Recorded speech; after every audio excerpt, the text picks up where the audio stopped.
Hello everyone! Para sa video na to, ang gagawin natin ay multiplication of functions. Given our functions f of x tsaka yung ating g of x, kapag kinuha natin yung products nila na f times g of x, ang gagawin lang natin is we will be taking the functions individually, yung ating f of x, and then imumultiply na natin siya dun sa ating g of x. Now, gamitin na natin itong konsepto na to for multiplication of functions sa ating unang example.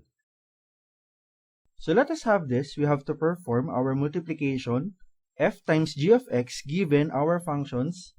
Ang f of x natin is equal to x squared, tapos ang g of x naman natin ay x plus 4. And then as we multiply our function, we have our f times g of x. So this is equal to yung f of x natin, and then imumultiply natin siya dun sa ating g of x. So as a reminder lang, I am using this dot to represent multiplication. Pero there are also other multiplication notations na pwede natin gamitin to represent this. Now, let us perform our operation. We have our f of x. Ang una natin ay si x squared. So, let me write down x squared. Ito yung ating f of x. Then, imumultiply ko na siya. Ang gagamitin ko na yung ating grouping symbol na parenthesis dun sa buo nating g of x, which is x plus 4. Then, dahil ang operation natin ay multiplication, we have to multiply x squared dun sa x natin tsaka dun sa 4 natin. Kailangan natin siyang i-distribute.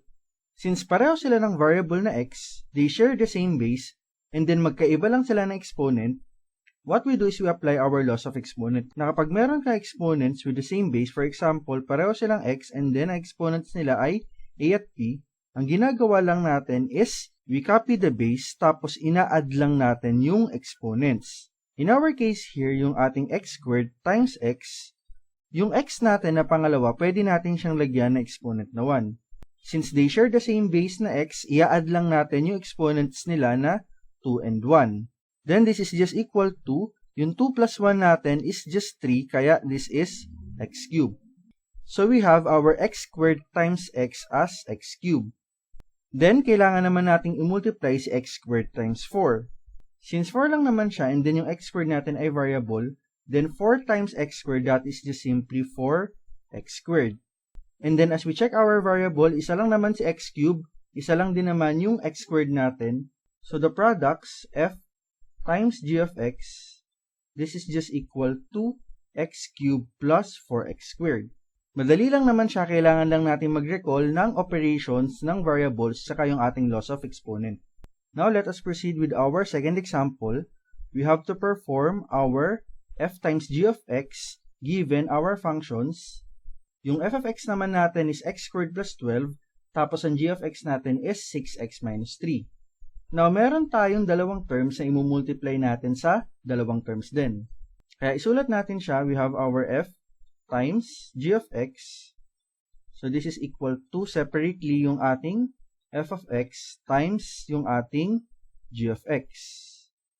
Then, this is equal to, lalagyan ko na ng grouping symbol kasi dalawang terms na to para hindi tayo malito, yung buong ating f of x na x squared plus 12 ang imumultiply natin dun sa ating g of x na 6x minus 3. Since dalawang terms na yung nandito, we have to multiply yung unang term natin na x squared dito kay 6x and then susunod naman kay negative 3. Susunod naman yung ating pangalawang term. Siya naman yung imumultiply natin kay 6x tsaka kay negative 3. So that is how we perform multiplication kapag given tayo ng binomials. Meaning, meron dalawang terms na involved. Then, let us start with our process. Then, we have to multiply yung ating x squared kay 6x. Rule of thumb, kapag nagmumultiply tayo ng constants, yung number natin na may kasamang variable, in this case, si x squared tsaka si x, ay kinukuha natin yung products ng ating constants, tapos kukunin din natin yung products ng ating variable, tapos pagsasamahin na lang natin sila. Kaya we have our x squared here, ang constant niya lang naman is just 1.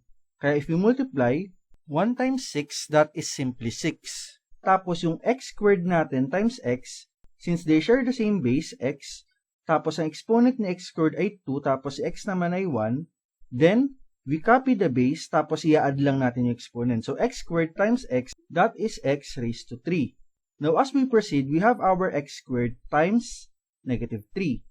Ang gagawin lang ulit natin is we multiply yung numbers. So, negative 3 times 1, that is simply negative 3. Pero ang variable lang naman natin is x squared, kaya this is just x squared.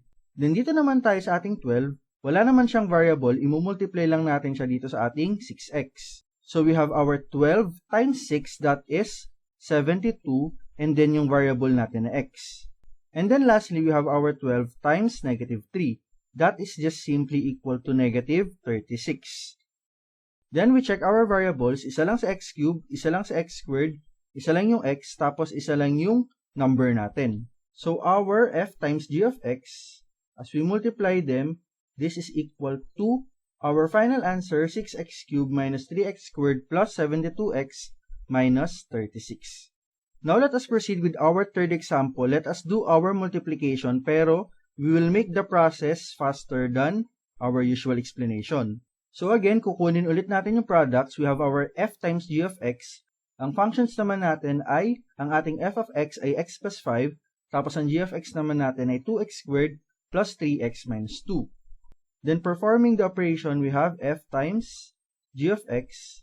So this is equal to f of x natin individually multiplied dun sa ating g of x. Now we copy our functions. F of x is just simply x plus 5.